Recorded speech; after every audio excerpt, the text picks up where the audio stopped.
My name is Maggie Cadet. I am a mom of a fifth grader who actually is here supporting me. I've been here since pre-K, and it's been the biggest blessing of my life and my daughter's life. When I came here to interview, I was in a life transition. I was moving back from another state. I had like 2 to 3 weeks to really focus on what school I wanted my daughter to come to.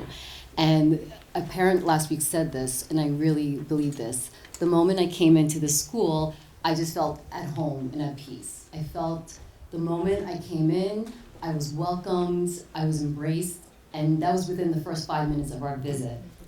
And at the time, there was a director of admissions, Ms. Issa, who came and spoke with me, and we talked about my life transition at the time. And within 5 minutes, she turned to me and said, "You need to be here, and your daughter needs to be here. We're gonna take care of you. You don't need to worry about anything." And from that moment on, I knew I had to come here. And from that moment, it has been a blessing. There's so many things I could say about Marymount. The reason why I picked the school, and many parents pick the school, is because we are a strong family, we are a community, and we do want our children to feel like they belong, especially in the world today where there are so many differences and so many things going on. Many schools have great academic curriculums. Of course, Marymount is at the top of that list, but at the end of the day, we all want our children to feel like they belong to a community, that teachers, parents feel that they're the most important thing, that we're here to support them, and they feel like their differences are embraced. And I have always felt that with Marymount, whether it was coming from a different culture, different religion. Marymount makes their mission that all may have life, and that has always stuck with me from the moment I came in here. That is what I wanted for my child, and I know so many of you as parents want for your children. There's so many ways to get involved. I'm obviously a parent liaison for Grace, part of the community and belonging engagement organizations. We work with parents, teachers, faculty members to really make sure that our children feel like they're a part of this large family and they're being embraced by their differences. During the year of the George Floyd, pandemic years, which were, obviously very tough, Ms. Alvar, our headmistress, was really instrumental in making sure that our children were safe, physically safe, as well as psychologically safe, and their social needs were attended to. And she was one of the first people, or the first person, to really push for in-school attendance, which made all the difference for our children. If you ask, many other, parents who attend other schools where their children were not in school physically, it really has made such a impact on their psychological status. There are so many other ways we can get involved. We have Harambe, we have Asian and Pacific Island Heritage Month. There are many, grace meetings that we as parents come together monthly, or if more. We always sit and talk to each other, and we really try to address what the parents are feeling and also what the children are feeling. An example is a few weeks ago, we all sat as parents, and we wanted to make sure that all of our children felt involved and included on activities. And at one point, we just mentioned it in passing. And the next day, the school put out a message about making sure that when children are having parties and play dates, that they really do feel involved and all should feel included. And I just saw that as such a great response from the school, the head of the school, making it known that we all want our children to feel included, and the parents as well. So I'm here always to answer any questions. I just want to say that I think this has been the best decision for me and my family. I know, again, as you're exploring all of these different options, make sure you choose a school where your child is going to feel like there are differences embraced. The parents are also going to be there to support each other. I cannot tell you enough, from the first day I came here, I never looked back. I never worried about my child, whether she was going through a tough time, academically or socially. The parents, the teachers have always been checking in. I probably correspond with teachers almost daily, just checking in and making sure she's okay, and they always respond immediately. So that all may have life has been the reason why I came here, and I can't say enough that Marymount has really lived to that promise. So without further ado, I want to introduce our great headmistress. She's been here many, many years. She's first a nursery school teacher, which I can't tell you how great that is, because every morning she greets her children, essentially our children, with a smile. She knows every child's name and face. She knows every parent's name and face. And it just makes all the difference. And she's been headmistress for 19 years. She's our fearless leader, and she's just such a compassionate woman. So, Miss Al. Thank you so much, Dr. Maggie Cadet. All right, and yeah, you heard her many, many, many years, okay? Yep, that's it, and I think there's power to that when you say you've been in a place, for such a long time. So forgive me if I will look at my notes, because I had been through several construction meetings, this afternoon, and I wrote this piece, a week ago, so I need to just refer to it. My name is Concepcion Alvar, and in June of this year, I will be celebrating my 35th anniversary, my 35th work anniversary. And that's plenty, right? So, and you know what? I have experienced this place in many different ways. First as a teacher, as a mother to two Marymount girls. Our two daughters attended Marymount, as a director of admissions, and the last almost 19 years as the headmistress of this school. So my record is one that shows I believe so much in the central mission of the school, or I would not have stayed here that long. I am an international educator, taught many different nationalities, lived in many different countries, so I understand what the word all means. What does it mean when Dr. Cadet said, that all may have life? You will hear that again and again. And sometimes we stop in the middle of that, and the girls pick that up and then clarify it with everybody else. So for more than 3 decades, I have seen the beauty, the grace, the strength, the honesty of this place, the courage, of this school to keep doing better. Going from good is not enough, but we want the school to go from good to great in every way. There's the academic avenue, but there's a very important thing, this inclusion, because the operative word here is all, that all may have life. So what does that mean? That decisions, that recruitment, that care of everyone, must always have that. We must always have that in mind. And let me just stop here for a moment, because I like this phrase, we are perfectly imperfect, and therefore, why is this bouncing back? Let me step back. To be perfectly imperfect means that you're constantly aware of areas where you could grow strong. And each challenge that comes our way, we see this as an opportunity to keep growing. And there's no limit to that. And for me, I had been the recipient of those opportunities. 3 years after I started working here, the head of the school then called me in and said, will you, I want to appoint you as the director of admissions. And I said, this was in 1992, 93. And I looked at her and I said, you want me to be the gatekeeper of your school? And she looked at me and she says, yes. I said, have you forgotten my color? She looked at me and she said, I know what I'm doing. The board knows what it is doing. It was for that reason that I took this challenge. I was not afraid because I know that the decisions are based on an intentional action on the part of the leadership of the school. That nothing will stop them from considering people to join the senior team, the senior division. I was very flattered. It was hard work. It continues to be one of the hardest work. I'm looking at Lorraine here. All right, and I said, you're falling in love with all of these candidates. How many spaces do you have? So that's the tough part about it. But I saw early on in my career here that everything I did was really a reflection of what the school is all about. Does it mean we did it perfectly? I would be the first to say to you, we stumble and fall. And that's why I use the word grace. Because we do not have all the answers. And we can only get the answers if we work in partnership with you.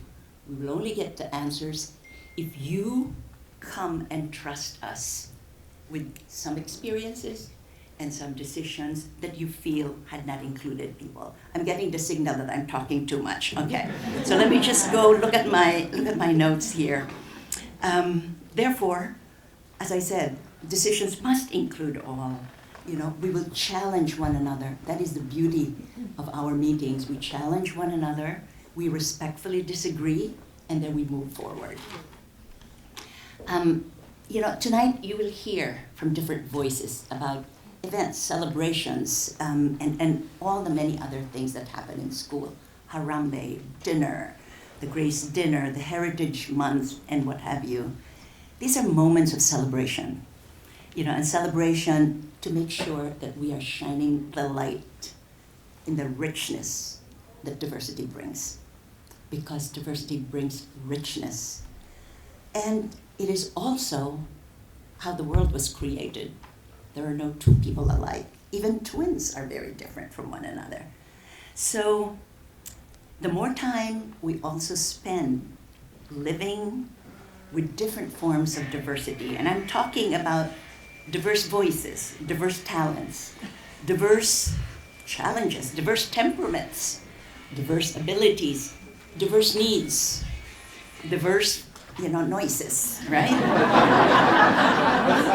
I didn't mean to embarrass you, but he gets the dad award because he faithfully dropped his 9th grade girl every single day in the first month of his school. And I told him, it's okay, your daughter is going to run away from you if you're here every day, okay? So let me go on. Race, gender, class, language, learning styles, ethnic background, faith, traditions.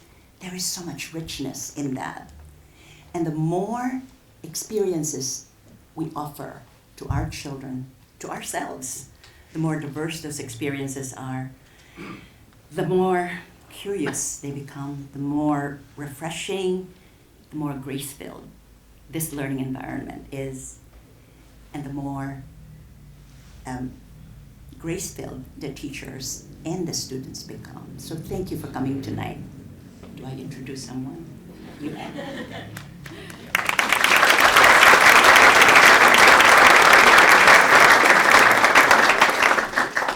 Good evening, everyone. My name is Sophia Carey. I'm the Director of Belonging and Community Engagement. I'm so happy to welcome you here for this event. I'm going to keep it short because I want to get to our amazing panelists here. I just want to say that. We all know that the practice of inclusion, belonging, equity, and justice is not just the work of one person or group. It's something that we all do together. It's a vision that was set to us from the RSHM that all may have life, and it is our mission to carry it out. And that's what we aim to do every single day. Our programming, our curricular, co-curricular, and extracurricular programs also reflect that belief that we have as well, and we make sure that is woven into everything that we do. So as we go through this journey, we make sure that we take notes, we go back, we come back, it gets better and better. The gift is that we each have a different story, and the beauty is that we're able to let it shine in everything that we do when we come to Marymount every day. And it is my goal to honor the diversity that brings us all together. And so without further ado, we will get started.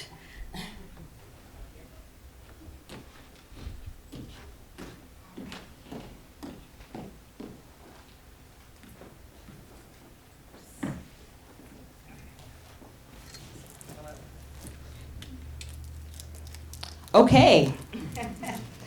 We have our wonderful panelists here. First of all, I want to say thank you all for taking the time to be here for this very important event. Your words and your involvement and your positions here have really strengthened everything that we do, and I'm so thankful for all of you.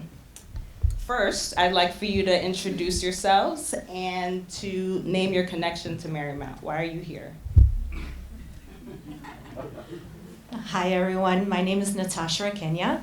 I'm a Marymount parent. My daughter Nadia is in 4th grade. We've been here since kindergarten. In addition to being a parent, I'm very actively involved. I'm a member of the Grace Committee. I'm also currently the class parent for 4th grade. And this is my 2nd year as annual fun grade captain as well. I will pass it to Olivia. Thank you. I am not as involved, but I'm a current parent. My daughter is in 2nd grade, and we've been a Marymount family since kindergarten, and we spent our first year doing virtual kindergarten, which was a interesting experience, but wonderful in many ways. Because it really, even through Zoom, you can get the Marymount family feeling is very strong, and we got that even through Zoom. So, and I'm also a member of the Grace Committee. Good evening. I'm Vincent Rudan. I'm a dad. We're a 2-dad family. To Julia, she's a 1st grade student here. She did kindergarten here. And just delighted, I'm also the parent rep for 1B, which has kept me extremely, extremely active and becoming more and more involved in the community, which has just been an incredible experience as I've been in academics for the last 20 plus years on a university level. And I'll tell you more later about that and the connection of why we selected Marymount. Hi, my name is Ruby McKillips. I'm currently a junior at Marymount in high school, and I've been at Marymount since nursery, so been here my entire life. I'm a graceful, I'm a graceful leader. I'm the founder and president of a club for multiracial students at Marymount, and I'm also connected through being an ambassador, attending meetings such as this, and yeah. Hi, I'm Lauren Malcolm. I am also a junior at Marymount, and I've been here since kindergarten, so a long time as well. I am a member of Black Girls Rock, the affinity group, and I'm also a student ambassador at Marymount.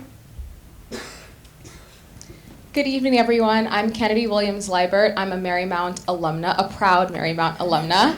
I graduated from Marymount in 2013. I started in class 7 through the Prep for Prep program. I'm currently an attorney, but I'm here tonight because my family is still very much a Marymount family. I still consider myself, in so many ways, important ways, a Marymount girl, and I found myself just easily remaining involved as an alumna. It's a place that you never want to leave, even when you're not physically in the city. Most currently, I'm the Young Alumna Trustee on our board, and I'll be happy to talk about that more later this evening.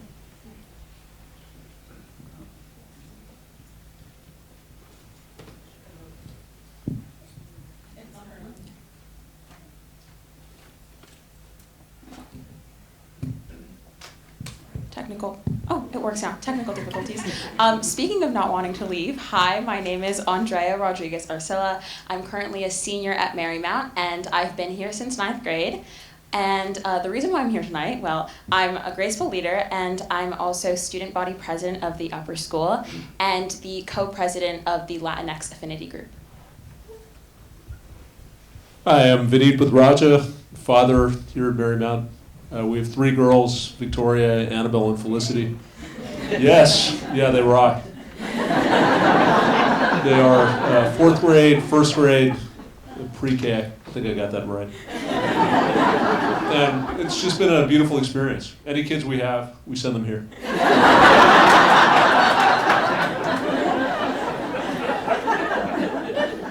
I can't beat that. My name is Paul Zwiebin. I am a dad of a 5th grade daughter named Olivia. I am the unofficial mayor of the 5th grade. I've done multiple dad's nights out at Dorian, so if any of you guys want to do that, it's a great way to keep the community going, but we absolutely love the school. Hi everybody, My name is Madeline Lamour Holder. My daughter Gabrielle Holder is a senior, and she's been here since nursery. So this year is a very important year in our lives. So because this eagle is going to take off. Good evening, everyone. My name is Yuri Garcia. I am the coordinator of diversity and belonging from nursery to class 5. And I'm also helping at the admissions office. Welcome. Good evening, everyone. Can you hear me okay? Yes. Okay. My name's Kimberly Filion. My pronouns are she, her, hers. I teach in the upper school. I teach the 9th grade world religions and the 11th grade scripture classes. I am also the 9th grade homeroom advisor, and I also am the faculty advisor to our white affinity space, anti-racist educators.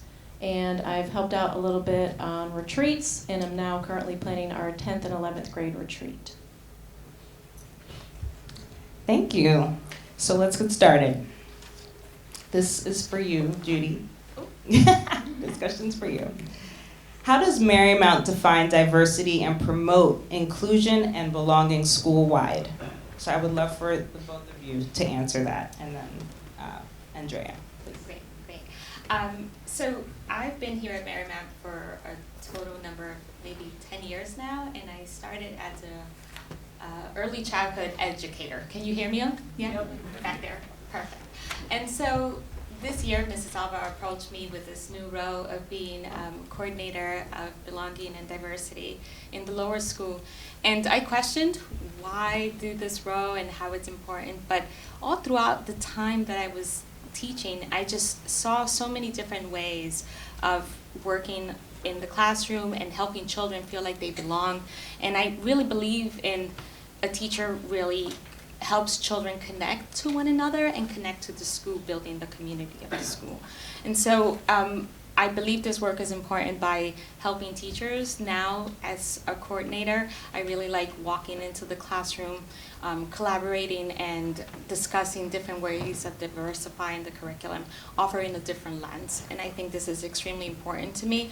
And I love joining the Marymount admissions office, where families are also coming in and we make connections and they see a familiar face and a familiar culture, and I think it's something that really intertwines us together as a community. As far as things that we do in the lower school, we have our affinity group called Ohana. We meet once a month, and this is such an amazing opportunity for our girls just to have a platform where we share our culture in an age-appropriate way by introducing books and introducing songs and letting them share about their families and creating that pride that they have. And this is something that we start from kindergarten, and the girls join all the way from 5th grade, and we hope to continue having lots of more experiences. Thank you. I got really excited and wrote lots of notes. So this question's exceptional. Define diversity and promote inclusion and belonging in our school. This is my 3rd year at Marymount, and I firmly believe that it is educators' responsibility to promote this. And how do we define it? Well, part of our mission here at Marymount is that we question, that we risk, that we care, that we help our students challenge societal norms, systemic power. And so for me, to define this kind of idea of belonging and inclusion comes down to one word, and that is love. And ultimately, we are teaching our students how to love. We are teaching our students how to care, how to be kind, how to advocate. I don't know if I can think of anything that is more important, specifically for people who identify as women and young girls in our society, to have access in the classroom, to have conversations, to think about how they will be sense makers and change agents in our world. How do we promote inclusion? It's in our pedagogy. It's in our mission. It's in us sitting here explaining what it means from our own experiences. Right now in our scripture class, and Ruby can attest to this, we're doing an assignment on what makes a modern day prophet. So we're looking at the Old Testament in the Tanakh, Isaiah, Amos, these prophets. What were they speaking against? What were they doing? And we took in some Quaker readings from our friends in the 1950s who wrote this beautiful kind of article about speaking truth to power. And that's part of what we try to do here. We help our students have a voice to speak out, to love. That feels so important to me, and I get to do it in religion. Hello, 1 Corinthians. What else do we try to do? We have numerous affinity spaces. So our students, our staff, our faculty, we can come together. Like I said, I'm the faculty advisor to our white anti-racist space. We have a BIPOC faculty group that meets. We care deeply about this mission to love, to create that sense of belonging that Maslow's hierarchy of needs was so critical for. Right? And we want to redefine that for students. How else is inclusion? How else do we see that here in our school? Learning differences. We are all unique learners. And the hope is that we provide that space for our students, whether they like to participate and talk a lot, or they're more quiet and reserved and introverted. That too is diversity. So we welcome you. We welcome all that we are. All may have life, because ultimately we want to have love. I don't know about you, but I want access to potable water and health care when I get older. And I know that love is the start of that. Thank you. Thank you, Pam. Thank you.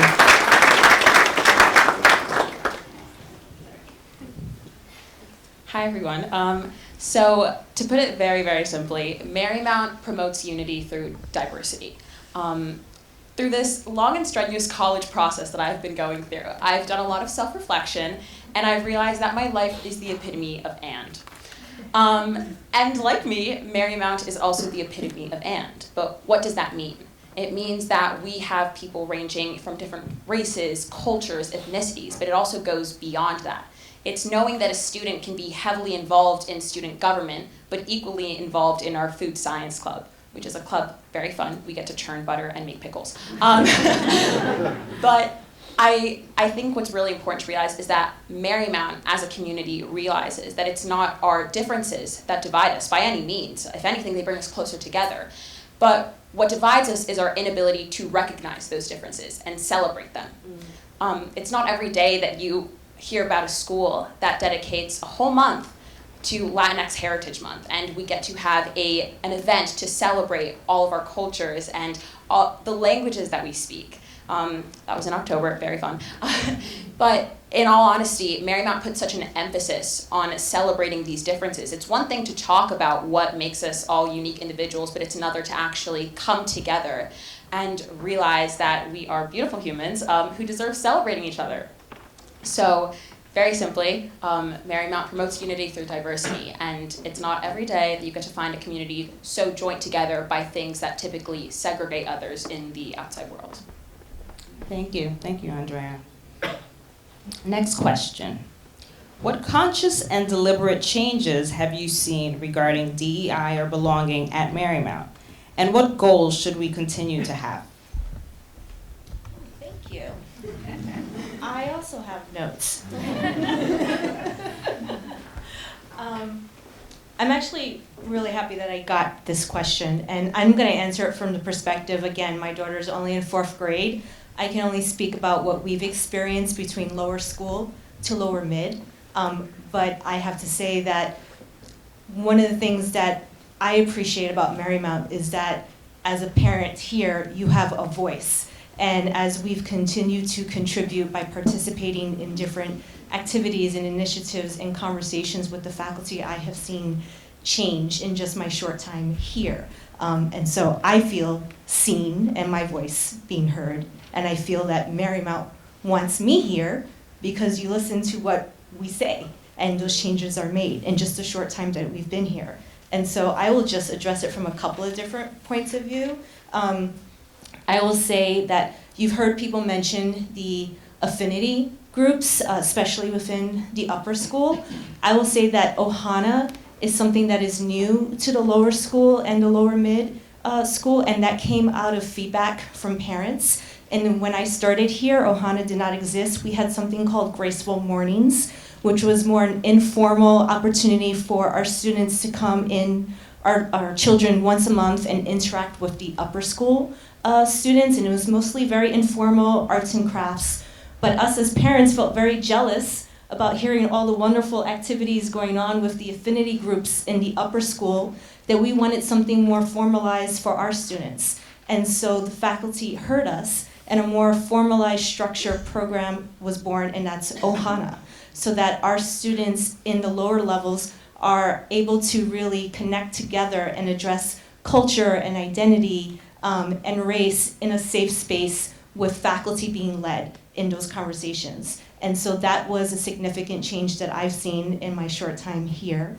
And then as a parent, having the opportunity for the Grace Committee to be involved in and to share our feedback and our thoughts. And as Maggie shared the most recent example, and to see that we gave voice to a concern, and within 24 hours it was addressed by leadership, and that's powerful. And so I appreciate those experiences in the time that I've been here in regards to affinity. I will also say in terms of the curriculum, I've been very impressed with representation matters. And I see that in the curriculum. And I've seen that change between the lower school to the lower mid, especially in the subjects of language arts and social studies. I've just been very impressed with the different lenses that have been brought to unique perspectives in those subjects. I will say that within language arts, especially as our daughters become readers, a lot of the chapter books are chosen very consciously to bring a unique voice and perspective into the classroom. I can tell you that my daughter to this day still talks about a book that was, I believe, introduced in 3rd grade. It was called My Name is Maria Isabel, and it's about a Puerto Rican girl. We're Puerto Rican, so she was very excited to be reading a book about another Puerto Rican girl, and it focuses on cultural identity. And sort of, giving voice to heritage and the importance of names and being seen and individuality. And my daughter loves that book and still talks about it to this day. We also, Wish Tree, which was like a summer reading assignment, with a focus on immigration and different voices and accepting differences. And I think that had a real powerful effect on my daughter as well. She recently chose a book. We were in a bookstore, and she chose it because when she read the subject matter, she's like, oh my God, it's like Wish Tree. She's like, I want to read it, because she loved Wish Tree so much. And just hearing those different voices. Also, too, within social studies. I know when I was growing up, New York City public school, you hear about the Pilgrims and the Mayflower, but you don't hear about the other voices. And I've been really impressed within social studies. It's also learning about the Native Americans, and learning about the Lenape Indians who were here and among the first settlers here before the settlers arrived, and learning about their unique voice and perspective. And right now in 4th grade, they're doing revolutionary voices. And it's not just about the founding fathers. It's about the women who contribute to the revolutionary causes. It's about the enslaved people and the Native Americans who were brave and who really stood up. And so they're learning about all those different perspectives, and my daughter's really excited about that. So I appreciate that it's brought into a unique, fun way in the curriculum to learn about different perspectives. And then lastly, I will just say that from a personal perspective, again, having voices being heard as a parent, I think the school has also made a conscious decision in terms of adding programs or services that really address needs. And I will say that, Maggie mentioned that Marymount was one of the first schools to reopen during the height of COVID. There was a very conscious decision to make sure that our students returned to school safely. And one of the things that came out of that, which was a need, was that the school contracted with private bus services to make sure that the students in the outer boroughs could get to school safely, because at that time it wasn't safe to travel on the trains. And so I'm a single parent, a working mother who lives in Queens. That bus was a godsend during COVID. And while it was a need at that point in time, what I've been impressed about is that the school recognized that while the need was there at that point in time, it's not just a need for just that one time, it's something that parents need and want all year round. And so that has become permanent. And that has made my life so much easier. When I have gone through, we've been here since kindergarten, and before that bus service happened, there were days where I was like, why am I doing this? This is such an insane commute and such a drain on my time and how I'm balancing work. But that bus has just been such a godsend, and so I appreciate them hearing my voice and my campaign to make the bus permanent, because I feel like you heard me and you want us here. And it's not just about, helping to yield new students, because it's an attractive service, but showing that you want to retain the students that are here. Because, we bring, a different perspective. We're not Upper East Siders, we're Queens, and we want to be here, but we appreciate the extra help and support. And thank you. And that's...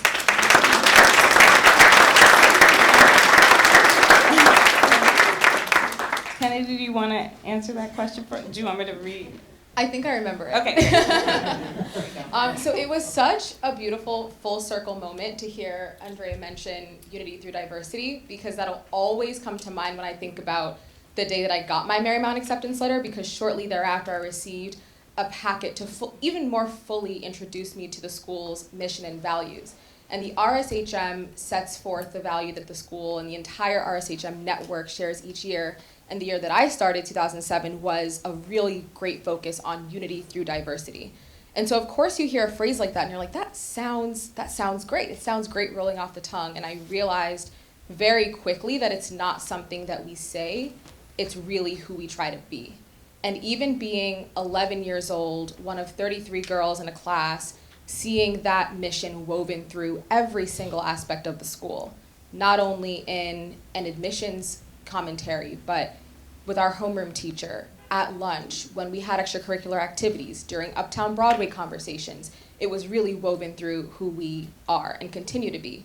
So as an alumna, I take such great pride in the fact that I can come back to my school and see that a lot has shifted and evolved toward even more positive, but also who we are at our core is able to remain the same, because Marymount has always had this focus. So as the world has responded to the continuing social needs, Marymount hasn't had to reinvent, so to speak. It's been recommitting to who we've always been. And I think there are two concrete examples that come to mind.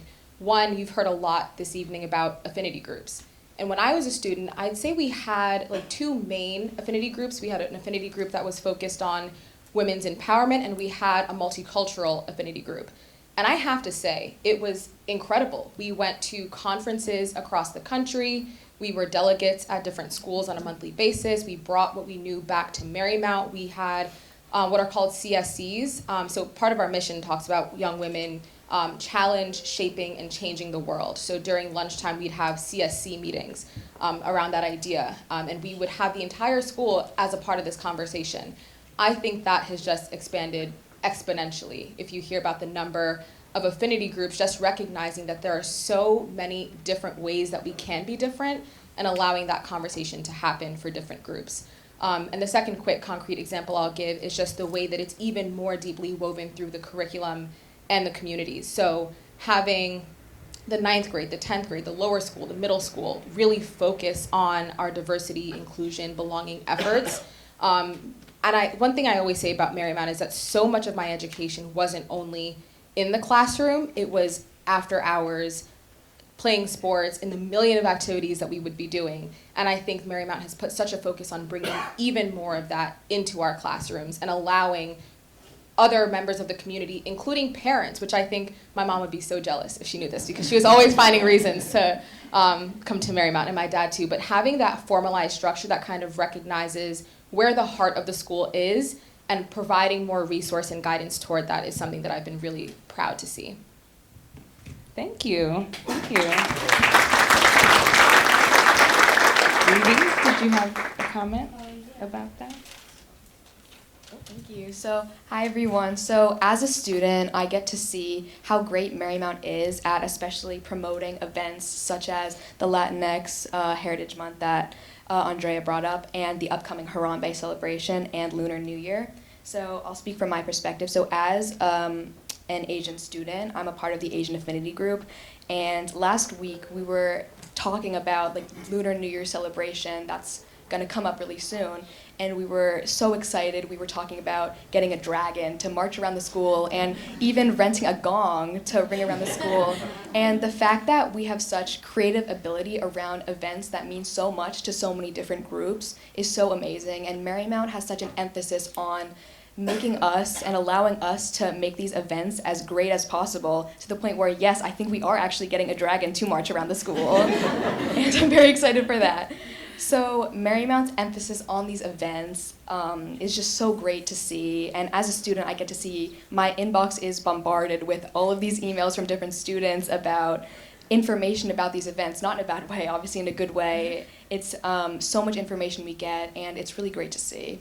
And Latinx, that event had so many people show up and participate, and so will Harambe, and so will the Lunar New Year celebration. So it's great to see, and it's great how much Marymount emphasizes us as students and our ability to express ourselves through these events. So, yeah. Thank you, Ruby. Okay, next question. Thank you so much. Can you share your experience being welcomed into the Marymount community? I'd like to start with you, Kim.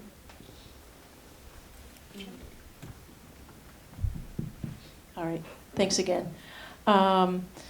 So I started in September of 2020, and as Maggie suggested, and Mrs. Alvar was persistent to keep the doors open, and thank goodness. I have another one word for you, and that is home. Marymount quickly became a home for me.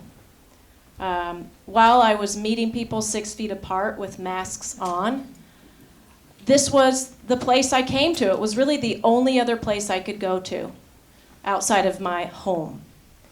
And so I would come here, and even though there was distance, even though classrooms were all over the place, part of what we were able to do and what I witnessed very early on was our ability to create space, literally and metaphorically. So I spoke to you about this idea of speaking truth to power, but Marymount was able to map truth to power, to really provide space. Every time I have entered this building, a door is opened. Whether it's Mrs. Alvar, Sabre McKenzie Hamilton, who's our director in the upper school, Sophia's door, another teacher's door, there is always a space, always. I have always felt welcomed here. I'm often bugging our new psychologist who is here, Ms. Cutts, because her door isn't that open, but I knock on it. But I feel very welcomed here, and I think part of what we try to do in the religious studies department is make our students feel very welcome, regardless of their belief system, regardless of their values. We recently took a field trip to the Park Ave Synagogue, recognizing that some of our students identify as Jewish.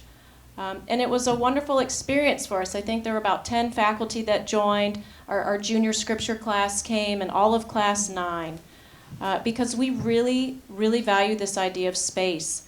And it means so much that we have these opportunities here in the city.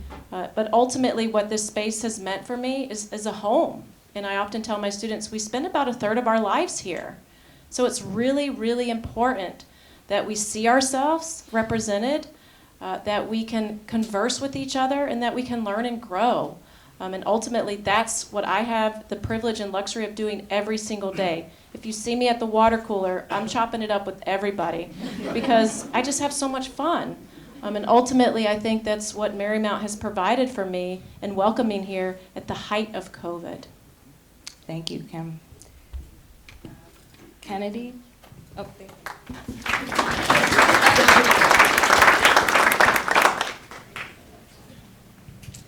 So, in terms of what it's like to be welcomed to Marymount, I think everyone feels the warmth that just emanates from this place.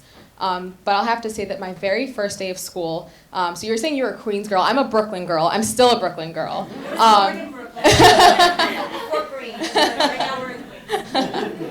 And I was coming all the way from Old Mill Basin, which is like right near Canarsie. So if you know where that is, it's not close. And when I was only 11, so my dad was taking the train with me all the way from the first stop on the 5 all the way up, and we were taking the crosstown bus. And it only took one parent, it was Mrs. Flieger, who saw the light blue skirt, and they walked us like all the way from 86th Street, chatted the entire, I don't even think I paid attention to how we got from 86th and Lex to here on my first day, because they picked us out. They knew that we were a new Class 7 family, and I have to say that that sentiment was replicated through every single family. At the time, we didn't have buses yet, but I would have to say that the families made such an effort to make sure that my parents knew that there were any number of homes anywhere near the perimeter of Marymount where I could stay on any given night.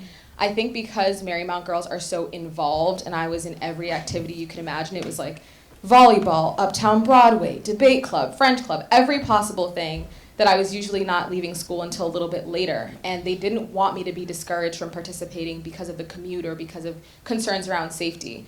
So I always felt that open door policy. My family always felt that open door policy, and it's something that they talk about to this day, because it's not easy to send your 11-year-old an hour and a half away from home every single day. But I can tell you sitting here that it's still the best decision that my family could have made, and every single minute traveling to this school was worth it for the warmth that I received on those steps every morning. Thank you. Vincent, do you want to tell us about your experience of being welcomed? So all I remember was COVID and, oh, sorry. This one's on. Everybody's eager to help. Typical Marymount. This is what I know. Thank you, guys.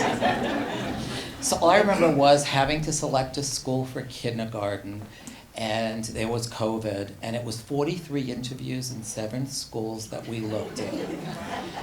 And they were all on Skype, and even assessments for little Julia had to be on Skype. And as an educator, I thought, oh my gosh, this is gonna be a big deal. The first interview, I thought, only as Vincent could be, I'm gonna have to be extremely direct, upfront, and very transparent. So the first interview was Marymount, and with the previous admissions person, Carolyn Booth. And immediately, it was phenomenal. I could be myself, Brennan could be himself, and I went, wow, there's authenticity here. This is real. And something just, I remember the light went off and I thought, wow, there's something special here. I don't know what's gonna come with the other schools, but we left that interview and we just looked at each other and said, boy, it's gonna be a hard act to follow. And as interview after interview, nothing matched up. And something that I used in lectures for years and years is I'm a believer of authenticity, transparency, and hey, be direct, call it what it is. And to this day, Marymount has just been everything it says it is. Everything you've heard on the stage, everything I've heard in the previous things I've attended, it is true. It is a place of family, inclusion. We've been embraced from the first day. I teach organization and leadership. Ms. Alvar is the epitome of a leader with warmth, transformation, and I'm not just saying this, just somebody you can just feel a sense of trust, mindfulness, and I can see why, and I mean this from my heart, it's like you want for your daughter to be in a place where you know she's gonna be safe, secure, and allowed to develop in a way that's gonna be her max. And I think she has said, faculty have said here, we just want what's best for Julia. We're not trying to make a mold here. It's who she is supposed to be. And that's what we practice at home, and that's what's happening here educationally. My philosophy as an educator is how to prepare professors is, education should be contagious.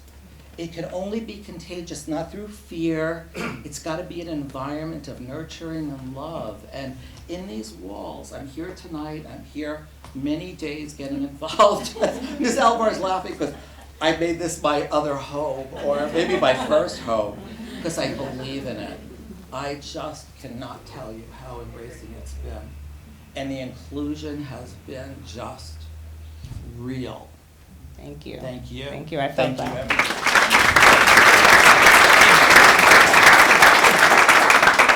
Lauren, do you want to share your experience of being welcomed? You've been with us for a long time. Okay, hi. So as I said before, I came in kindergarten, and I think even at such a young age, like Marymount has always placed an emphasis on making sure everyone's included, and for me, there's always a person there that you can talk to, and in kindergarten or lower school, that person for me was my teacher, Miss Adams. And I'm a self-proclaimed introvert, so she would often find me in the halls or drag me into rooms and just make sure that I felt safe, because she knew I didn't open up easily. I had a hard time with that, so she would always make sure that I was making friends or I didn't feel like I wasn't wanted in the space. And eventually she became a person where if I got a good grade, I would go to her and tell her. If something happened, I would go to her and tell her. And I would always feel like my feelings were validated with her.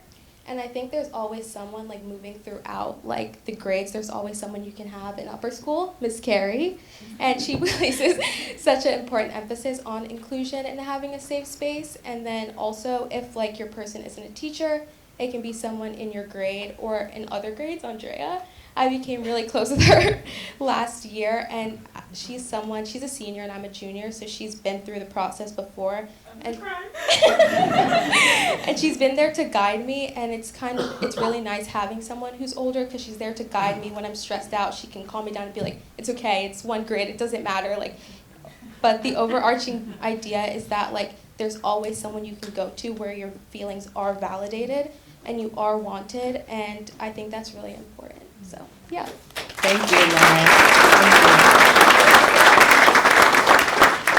So for my parents on the panel, tell me what made you feel like you belonged to the Marymount community as a parent.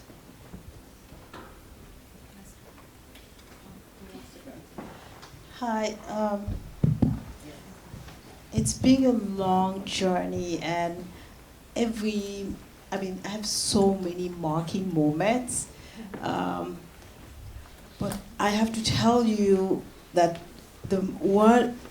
it's all beautiful when everybody tells you when things are going well. It's when the tough times hit that you find out if you have a village around you. And in our case, it happened very early on when my daughter was 5 years old, and her brother was going to have open heart surgery. And very early, I came to drop her off here because surgery was going to be gone the whole day. And I met a parent in the hallway, and the parent said, you were here early, and we lived in Washington Heights. And I said, yeah, my son's going to have open heart surgery. So the news spread within the grade. They sent my daughter, the parents sent my daughter every day with lunch for her family, so that while we were in the hospital, that David was going to be home with my daughter, and he would not have to cook, he would not have to worry. And they checked, and when it was after a week, it was sure that my son was going to live, he's going to be well. A parent came from the Upper East Side, bought a whole dinner, Thanksgiving dinner from the South. she brought it she delivered it herself for 2 daughters, and came to tell us that how much they're rejoicing with us. So it's in those tough times that you get to know love, you get to know your home, you get to know that you have a sense of belonging, that you're worthy, and And obviously, from what you hear, you know, you heard Ruby, you heard Lorraine, you heard Andrea, you heard young women of valor talk to you. But let me tell you another moment, because I work in the not-for-profit sector. My dream was to have a child who would see herself as a change agent. And you know, we inculcate it every day that you matter, you can do whatever you want, what you need, you know, within, it's in your ability, it's in your reach. When she goes to school, nobody tells her different. It's validated and also inculcated even more. All day long she hears that. So whether it's through acts of faith, or because she taught us at 7 years old, you know, I was afraid of a rat on the platform of New York City subway. You're still afraid of things? I'm going to give you 4 rules. First, trust in the Lord. Second, believe in yourself. Third, if the rat is coming from the left, you go to the right. And number 4, if the rat is coming from the right, you go to the left. So those, I mean, it was a constant, I lived in wonder raising her, because she came back with the learning and we were learning and growing with her. Every area of her life. I mean, she will kill you with 1,000 questions, for sure. Everything. And the curiosity that you heard, that it's embedded in our mission here. Well, guess what? Yes, she questioned everything. And it stretched us to the utmost in our faith, in our values, in you know, our finances. When it was time for us, you know, Gabrielle challenged us and said, "You don't believe anything you say you teach me, because you know we don't own this place." I said, "Where did you learn this? In school?" She learned that it was better to be owner than to be a renter. So guess what? That put us on, we were on the road looking for a place to buy, because this 8-year-old told us we can't even pass on her faith to her. I mean, it's year after year after year. I could tell you of the time when, you know, she came back home later and we were ready at the door to just say, "Listen, 7:30, what was going on in school?" She said, "Well, remember this guy you give money to at 125th? Or sometimes when he's playing the drum." Well, he was not making any money. So she pulled out her viola, played the viola, and the guy played the drum, and he made a ton of money, and then I hopped on the train and came home. And she's coming to tell me. I was terrified. I was like, what just happened? But she said, how am I going to change the world if I cannot participate in my community? So I want you to know that if you decide to come here, you decide to take the ride, but you will, every moment of the journey, the sense of self-worth will be there. The sense of expertise. I have someone who plays more than 14 instruments. It would not have happened in any other school. It's because Mr. Echevarri, who is in the music room with her, says, "Go ahead. Try. You want to play this? Go ahead. You want to play that? Go ahead." She had a go ahead along the way a lot. So I want you to know that for us, our experience is that we want to, the change that we want to see in the world, it's being groomed here, and she's being, like I mentioned to you, this eagle is going to be pushed off the cliff, and I believe she's going to soar, and all the moment while she was on that cliff, she was being cared for in the nest. She was being nurtured by every teacher we've ever met. And not just the teachers, because I have a gregarious child. So from the fist bump from Mr. Joe at the door, it's a ritual. And when I met at the stop, at the bus stop, I met someone who is part of the culinary or the cooks. They knew her by name. So when I'm at work, I was not worried. So I just want you to tell you that for us, belonging meant that in good time, in bad time, we had a community around us. Thank you. Thank you. So we interviewed in about 10 different schools. It was a marathon, and my wife did all the interviews with our daughter Olivia. And on the 10th time, which was the Marymount one, we knew that this was the school that we wanted to go to. And my wife was like, you know what, you should take Olivia to the interview. So it's game day. We're on the Upper West Side. Olivia's 4.5 years old. And my wife looks at me, she goes, you have this, right? And I'm like, I got it. I totally got it. So we get in a cab, we're coming across town, and I'm like, Olivia, this is a very big day. You just be sweet, be level. I want ice cream. I'm like, Olivia, this is the school that we want to go to. She's like, where's the ice cream? Is there an ice cream truck? I'm like, please. So we get to the school, and we go in downstairs in the back room, and there's like 20 little girls in the back room. It's like the last interview. And there's a big bowl of wooden blocks. And Olivia grabs the blocks and she goes, I'm not sharing with anyone. I'm like, Olivia, Daddy's sweating, my tie is sweating, I don't know what's going on. And a little girl comes over and goes, can I have one of the blocks? And Olivia says, no.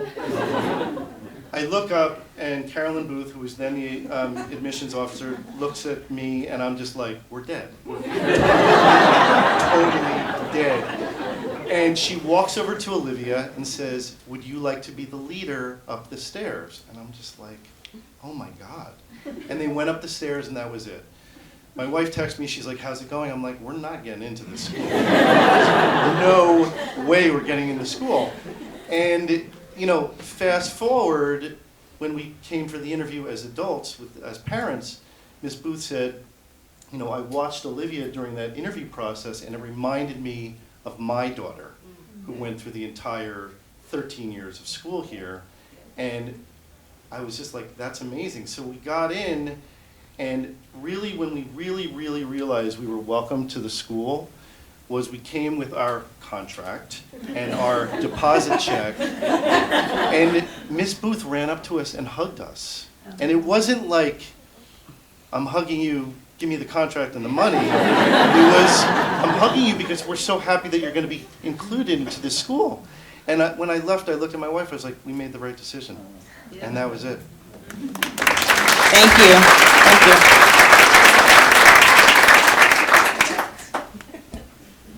So I'm sitting here listening to what everyone is saying, and it's a lot of the same themes around this being a safe space before we even knew what that term meant, about it being warm and welcoming, and it feels that way. You come here during the holidays or really any time, sometimes there's coffee downstairs, and it's like you walk in and feels that you're putting on a robe and slippers and you just feel very good. I'm going to take a stab and try and answer why that is, and I believe it's that Marymount, from everyone, starting with Concepcion to every single faculty member that we've met, takes a genuine interest in people. And it's sincere. We live in such a fake world, but what they say, the values that they preach, they live by. We come here, my in-laws come here, my nannies come at times and drop off the girls. They're always greeted by name, by Concepcion Alvar, which still amazes me. I don't know how she keeps all of this straight. She is amazing. There are discussions about what the family is doing, what we're doing, where we've gone on vacation. There is an immediate response to any issues that we're having. So we'll get emails back if there's something going on with the girls within 30 minutes. I don't even know because I don't check my email that frequently, but every time I check, by the time I check, I've got a response. I've got an offer for a call, for a discussion about what's happening. Coming out of those discussions, there's a plan. Victoria, at times, our oldest, can be anxious, so we talk about that. We talk about strategies to overcome that. We make sure that we're reinforcing the same things at home that the school is doing with her. And all of that, I think that interest is what really gives the space for the girls to shine, to develop in the way that they do, as you're saying, to really reach that full potential. It's just a wonderful thing to see. I'll give maybe a couple more anecdotes and then pass on the microphone. But we have Diwali. I'm South Asian, so we celebrate Diwali. And many years I'll come in, we did this at the nursery school that we went to, separate school. We've done it over here. I'll come in with a book that my mom bought for my kids, which is Tell Me About Diwali. And I'll sit down with the class, and it's a group of little kids. It's a lot of fun. So I'm sitting here with 4-year-olds or 6-year-olds going through this picture book.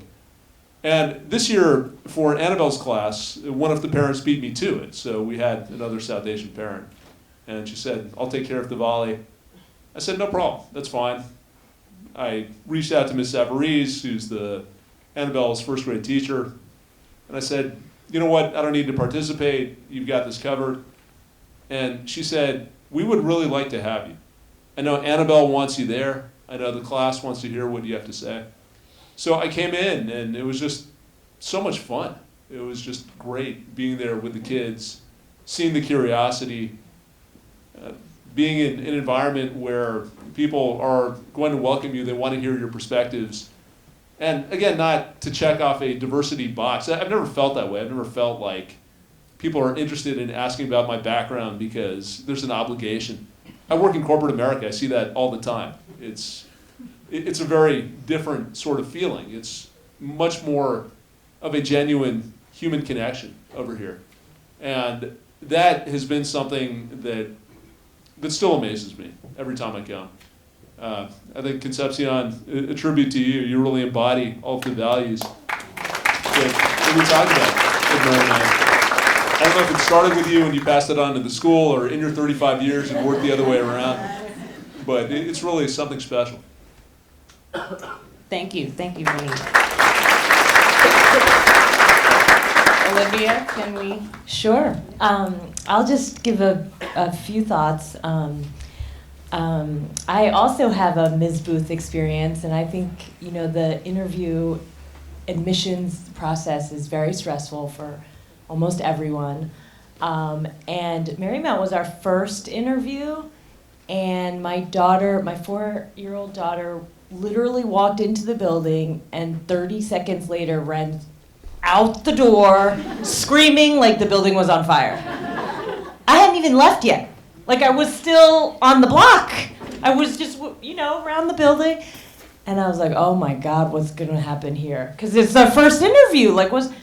And I go in, and Ms. Booth is like, I know what you're thinking. Don't think that. Try not to worry. We're human. We're educators. Trust me, we have seen everything. And then some. And I was like, oh, okay. I'm still a little worried. She's like, trust me. And she could see that I was worried as a mom. She could see I was worried about this. This is the beginning of the process, but it felt like the end already. And she said, we're educators. And that was a place of we hadn't even been admitted yet. And I felt like I belonged here because she was saying, we want you to be here. We understand how these things work. And so that really, just that, again, like I said, we hadn't even been admitted yet. And it felt like this was already so, it's like the sort of the instinct is to be inclusive. And now my daughter is in 2nd grade, and I don't know about you guys, she's my older daughter, so the questions are starting to get harder. And there's just a lot of them, and it's, more serious questions. And the reason I think that they're coming about, and I'm sort of joking, but I want her to ask these questions, and I think Marymount is the reason why she is asking these questions and feeling comfortable asking these hard questions. A lot of places, there's not that comfort and that feeling of safety. And, you know, the Latinx Heritage Celebration was something that I can like pinpoint as an event where she was very excited to go. She's in 2nd grade. All of her friends are going in her class. And she's like, it's a party. And so we go. It's a party. It's fun. And then we're leaving, and she turns to me and she's like, Mommy, what does Latinx mean? And I'm like, oh my goodness. But you know what? She's at an age where she's hearing all this, but she may not really know what people are talking about yet. She may have an idea, but that's where the conversation starts. And I really think that's what Marymount, even from this age, is really just like wanting the kids to ask those questions. And as they get harder, we're more challenged, but we're also more prepared. So. Thank you. Thank you so much. Okay. I think I'll just add to that, you know. Yes. What you said. Certain schools, and I remember the interview phase too, that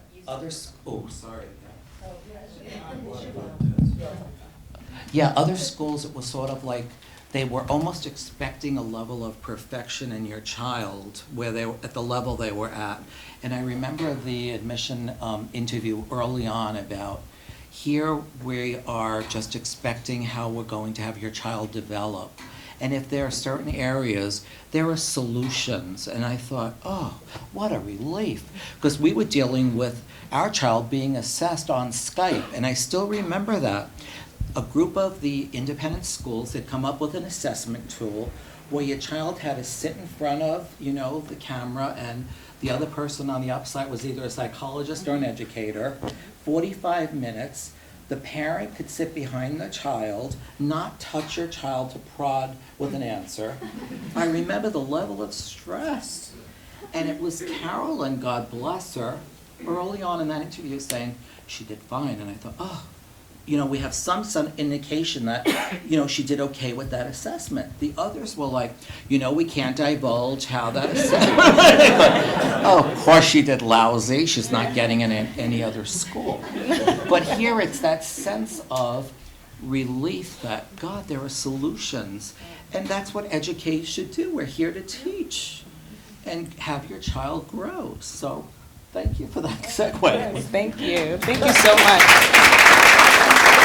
So we're going to end our panel here. Thank you all so much for your insights and your stories and for sharing all of the details of how wonderful your experience has been and in all ways. I'm going to turn this over to Lorraine, who's our Director of Admissions.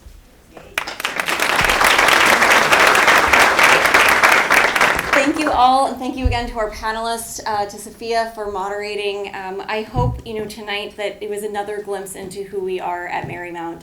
Admissions is really the work of belonging. It's the work of welcoming you and your families and your daughters and your stories into our own family. We will be around our panelists. We have some other parents here, students, faculty members downstairs if you have any questions. If not, I wish you a very happy evening, and thank you again for coming.